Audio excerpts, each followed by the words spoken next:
Welcome back to my channel. I'm Christina, social psychologist and executive communication coach.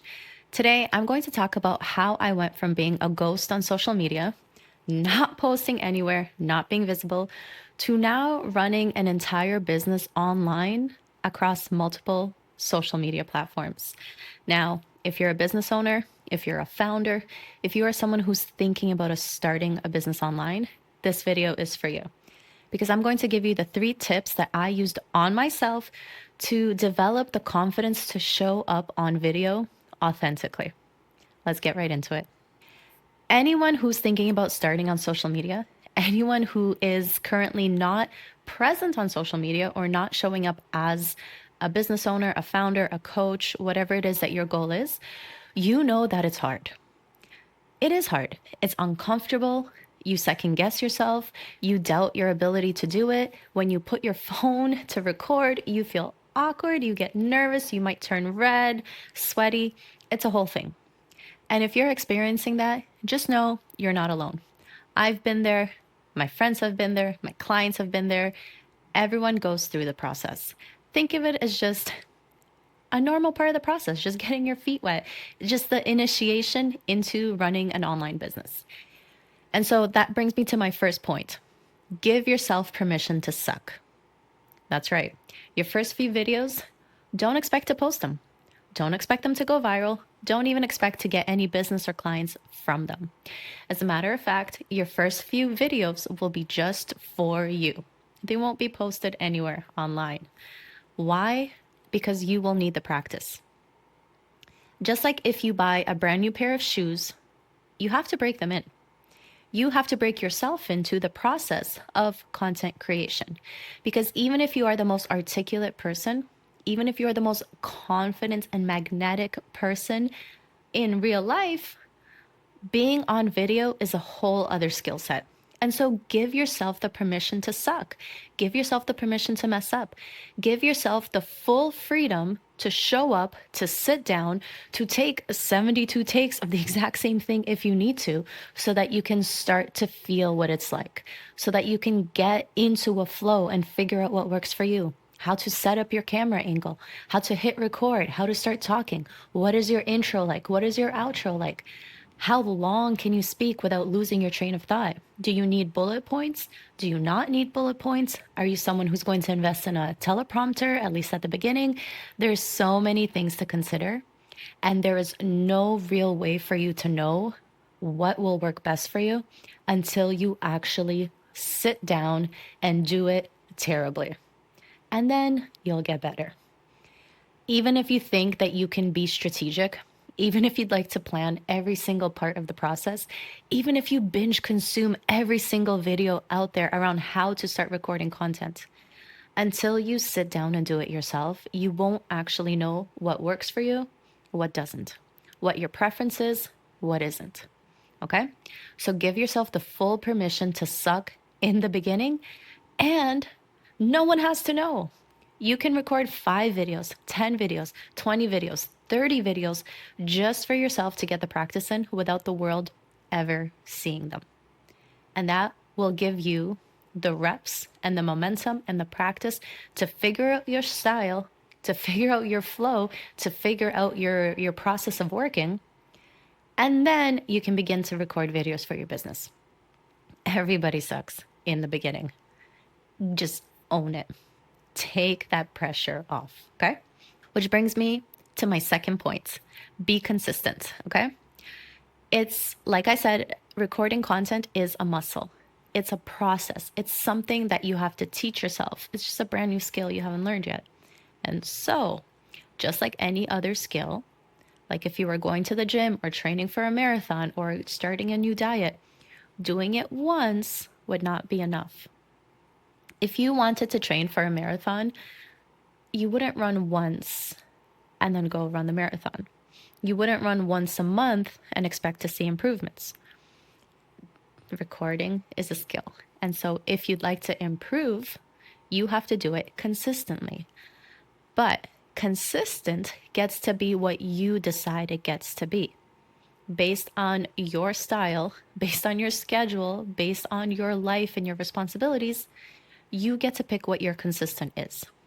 That might be daily, that might be weekly, that might be bi weekly, that might even be monthly.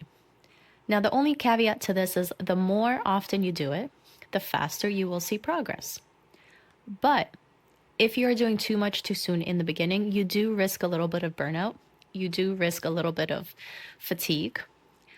And just anticipate that. And if it happens, and if you catch yourself burning out and losing the motivation to even try to improve, then lower the amount that you're practicing. But be consistent, even if that is just once a day for 10 minutes while you're out on a walk, or 10 minutes when no one's home, before you cook dinner, whatever it is for you. Maybe it's once a week, every Monday, 30 minutes you sit down and it's your non negotiable. Pick your consistency and stick to it. Okay? Just think of this as the alternative or the addition to your gym routine. You have your upper body day, you have your pull day, your push day, your leg day, right? You have your cardio day, your rest day. There is a system. Treat your content the exact same way. Maybe you have a system for prepping. Maybe you have a day dedicated to thinking through your ideas. Maybe you have a day dedicated just to sitting down recording. Maybe you're like me and you want to record and practice and script and do everything one day, one video. You get to decide, but be consistent with it. Now, this then brings me to my third point. Don't share your videos with your family and friends. That's right, I said it. Family and friends are often some of the harshest critics, or they may take pity or sympathy on you and be a little bit too lenient. It can either go one way or the other. You see, many people are in a position where their family and friends are their harshest critics. And when you are in a place where you're a little bit more vulnerable, a little bit more sensitive, a little bit more uncertain about yourself and your skill set, showing your content to people who aren't supportive, who aren't giving you good feedback, who are giving you feedback in a way that may feel like personal attack, like doubt, like negativity, that will kill your motivation faster than most other things. And so, as you start to practice and you give yourself permission to suck, as you begin to practice consistently at your consistent pace, keep those videos to yourself. Or be very selective with who you share them with. Do not let other people's feedback, especially if it's negative, deter you from getting better. Okay? Like I said, everyone sucks in the beginning, but you need to get feedback from either the right people or the right places or in the right context. And exposing yourself to feedback from just anyone, exposing yourself to criticism early on can be really detrimental and can instill self-doubt way more than you need to if you were just to keep that content to yourself, to continue putting in the reps, to continue improving, and to wait until you're better and you have more self-confidence and self-belief to then be able to be selective with the feedback or the criticism that you receive from others. Okay? So don't show your videos to your family and friends just yet, and be selective with who you do show them with. And if you can, just start developing that thick skin so that the feedback that you do get is not personal. Okay? All right. Now, this brings me to point number 4, little bonus point here. Take the time to invest in learning the skill and the process and the hacks of recording and speaking on camera and showing up in a way that's authentic from other people who are already doing it. You see, you can set up your phone and you can record yourself every single day for the next 2 months. But unless you are looking back, unless you are selectively giving yourself feedback and optimizing the way that you're recording, you're just going to continue recording almost the same way. And so you need somewhere, it could be through YouTube videos, it could be through podcasts, it could be through courses, it could be through coaching. You need a way to figure out what is it that you're doing well and what is it that you're not doing well that you need to keep improving on. Okay? So you have to be intentional with this, because most people, when they start recording, they are so focused on themselves and they're so focused on the uncomfortable things they did, criticizing themselves, looking and really honing in on all the things that they see as negative. And I'm not going to encourage you to do that. I know that you're already doing that on your own. And instead, you need to look at the things that you're doing well. Okay. While you are learning, again, either from others, from YouTube, whatever, while you are figuring out what can be continued to be optimized, you need to be very intentional with celebrating the wins that you're having. Okay. It's one thing to focus on things that you're not doing well and optimize them, and that's how you improve. I'm all for that. But don't beat yourself up. So you need to divide this into two camps of celebrating the progress that you're having. The first is really the practicality of your recording. Are you taking less time to prepare? Are you setting up faster? Are you getting into a flow recording in a shorter amount of time? Is your angle being optimized? Are you showing up on camera better? Are you having better eye contact? Is your posture improving? Are you using less filler words, right? The practicality of how you actually are on video. But do not overlook the internal aspect of celebrating your wins. How are you feeling? Are you starting to develop confidence? Are you starting to feel more like yourself and less like a robot or a fake person? Are you starting to feel more comfortable where it's easier to think and to speak at the same time? Is it starting to become fun? Are you starting to like what you're seeing on the videos when you watch them back? Those are equally, if not more so important to celebrate as much as the practical aspect of recording.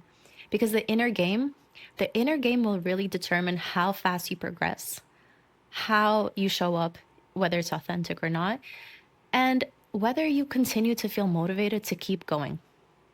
So, as someone who wants to run a business online, you know that content is a huge part of that. That may be written content, but for most people these days across Instagram, YouTube, LinkedIn, TikTok, other platforms, video content matters. And showing up as yourself authentically on video matters, because you don't want someone to watch your videos, get an impression of you, book a call or book your services, get on an actual call and have this disconnect between who I'm talking to and who I paid is not at all the person that I saw online that I thought I would be speaking to. You know, you've probably heard of the know, like, and trust factor that comes with creating video content. You want people to know, like, and trust you and you authentically, and not some version of you that you've created as an on camera persona. So, to recap, expect to suck in the beginning, because the faster you can get the icky feelings out of the way, the faster you'll actually improve.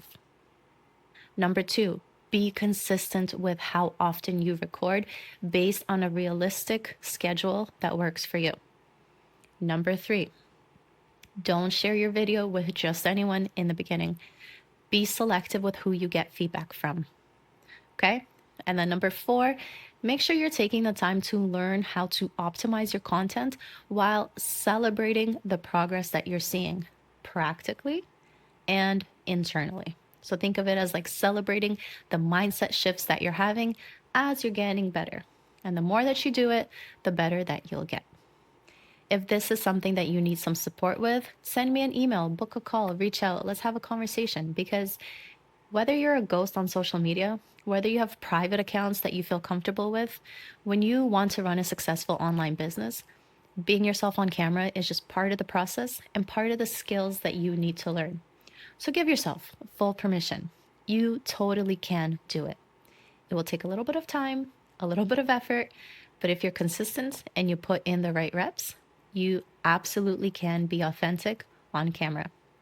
Now, comment down below if you have any questions. Let me know if there's any other way I can support you, and I'll see you in the next video.